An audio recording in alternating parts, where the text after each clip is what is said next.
It's about to be action-packed, so sit back and enjoy your snacks while we keep it real. Oh, hell yeah!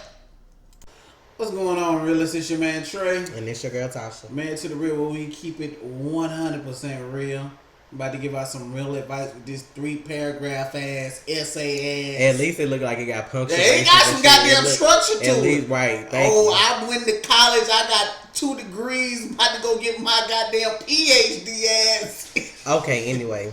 Hello, hey Trey and Tasha. Did you send it to the right people? Because we like it. Say hey Trey and Tasha. I'm just making sure, you know what I'm saying? Cause look at this shit. I mean, got good sentence structure, you know what I'm saying? Got commas. Can I read? Hold up. Because you making this already about to be long. I'm just saying, got capitalized, you know, it's capitalized. Capitalization? Yeah, all that shit. Like, yeah, you know what I'm saying? And letters capitalized and all that shit. Go ahead. First, let me say that I love your guys' channel. You guys' channel. I really hope you guys can help me with this issue. So my mom passed away 5 years ago, and I feel like I still haven't been able to deal with her death because I have some resentment from our relationship. My mom wasn't perfect and made big mistakes, even though I know she did the best she could and that she never meant to hurt me. I still feel like I'm dealing with her mistakes and her baggage. Even after her death, I'm here having to suppress my true feelings to protect her. She was a drug addict, and I'm still trying to erase all of the neglect I experienced. She didn't know who my father was, and I feel like she left me to carry all the shame from that. She never experienced or acknowledged the fact that I grew up without a father. I feel like she owed me that. When I was in college, I found out that she had been lying to me my entire life about her and my little sister being HIV positive, even though I asked her about it many times. Once again, I had to carry the shame because I was the only one who didn't know. It was embarrassing and hurtful. She was really sick when I found out, so I didn't have time to be mad at her. Exactly a year later is when she passed away. I just feel like I never got the chance to get the apologies that I needed from her. I feel like she got away with a lot of the pain she caused me and was never held accountable. And because of that, I can't heal. I guess my question is, how do you deal with losing someone when you're still hurt by the pain they caused you? How do you forgive and grieve at the same time? I'm just so tired of having to feel guilty for the way I feel about her just because she's no longer living. Sorry for the lengthy question, but I just wanted y'all to have some backstory. And Trey is always asking us to give more details anyway, laugh out loud. Any advice is greatly appreciated. Thanks, guys. Chandra. You want to start or... Look, man, you want to live a happy life. And honestly, she's gone. You're not going to get the questions answered. Nobody can answer these questions. As far as your father goes, I'm pretty sure he knows you're out there. I'm pretty sure he knows. If he didn't know, I'm pretty sure somebody somewhere told him, hey, you got a daughter that look just like you out here. But as far as your mama and all that resentment you have towards her, forgive her so you can move on and live your life the best way you can and the happiest you can, because she's lived her life and she's gone on. You're still here living in misery. What happened to you sucks. I get that. I get it. I understand. But it's nothing you can do about it now. It's nothing that can be done. You can go to the grave. You can say what you need to say to get it off your chest. Yell, kick, scream, cuss, fuss. Do whatever the fuck you need to do.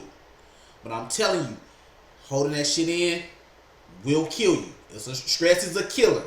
Get that shit off your chest. Go to the gravesite. Let that shit out. Yell. Or do whatever you need to do.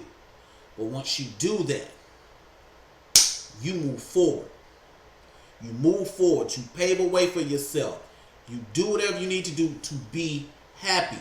Do what makes you happy. Be happy. Okay. I'm going to jump in because I'm going to speak a little bit from experience. But get out of here. I know what Trey said is easier said than done. Like, I know it's easy for somebody to tell you to forgive and forget or whatever. I just feel like, I know a couple times you mentioned you was like the shame of this and the shame of that. I feel like those situations shouldn't define you or make you feel like, oh, you know, my mama didn't tell me this, you know, like I don't know my dad or whatever. I feel like as long as you're doing what you want to do, or as long as you feel content with yourself, people gonna talk about you whether you alive or dead. Like, I just feel like that shouldn't be an issue. Like, if you feel like it's somebody you can't face because of what they may think, or if it's somebody that's saying something that you may not particularly like, avoid them people, because you don't need that. The people that's really in your corner and that really care about you not gonna do all that. Like, they gonna accept you flaws and all. They not gonna worry about like, oh, you know, well, her mama did this, or, you know, her daddy did that. Like he said, you gotta find, it's gonna take time. You gotta find peace though. Like, it is a struggle when you have like some kind of grievance against somebody, and then next thing you know, you can't find them or they die or something like that, and then you can't get whatever you want to get off your chest. But to keep you here, like, cause stress is a motherfucker, it's a silent killer. Like, to keep you here, you gotta find a way to cope with it. Whether it's, you know, like going to her grave and talking to her and saying whatever you gotta say, cause she's not here. So you have to find a way to make peace with it, even though she's not here physically. Like, it's stuff that my mama did or do now, like, that I don't agree with, but she's sick, so I can't necessarily always voice my concerns, because I don't want to make her any sicker than she's already is. Like, I don't want to stress her out or whatever. But at the same time, I don't let that like justify what I'm doing with my life now. Like, before we moved to Texas, my mama got sick. Like, she got really sick, and I felt guilty for leaving away from home, because I'm like, I'm leaving her with my stepdad, which wasn't ideal for me, because I knew she wasn't gonna be cared for it the right way. But my grandma was like, you can't put your life on hold just because you feel a certain way about somebody else, because you gonna end up with resentment or regret later. Like, you need to go be with your family, and then y'all do whatever y'all need to do. You know, I'm hoping one day we get in a position where I could go home and get my mama, take care of her, and not have to worry about all that. But I'm not there yet. But I mean, it's just, it's a lot to process. You have to find a way to, like, not necessarily like meditate, or, you know, you just gotta find whatever keeps you calm or keeps you relaxed about it or whatever. You have to just find a way to deal, because that's a serious situation. Like, I understand. I appreciate you feeling like we could give you some advice on that, but it's always gonna be unsaid words, if you kind of get what I mean. Like, nobody ever really just tells somebody whatever's on their mind anyway. So even if you okay with a person and they pass away, it's still gonna be something you wish you would have said, or you wish you would have did differently, or whatever. It's always gonna be like resentment or regret, and that's for anybody. Even if you on okay terms with a person, you may feel like, oh, I wish we would have did this together before they passed away or whatever.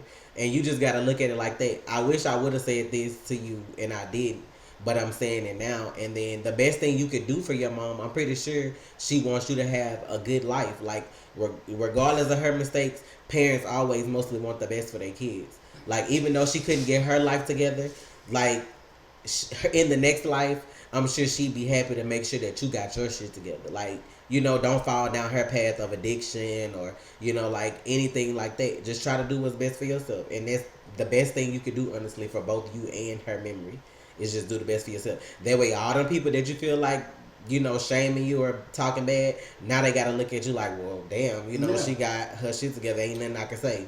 That's the best way to. And also pay attention to those people who did all those things. Talk bad about. Keep those people. Keep an eye on those people, because once you get to where you want to be, you know you don't want those same people in your circle, and you know what kind of people to avoid when you get to a certain spot. Yeah. Like me, I know who the fuck to avoid and stay away from now. Yeah. Like, you know, it's everything happens for a reason. Everything in life is a lesson. Yeah. This is your lesson. And people try to downplay people for not knowing their dad or whatever. Sometimes you better off. Like, I'm gonna be honest with you. Me personally sharing this with y'all, I don't know my dad either.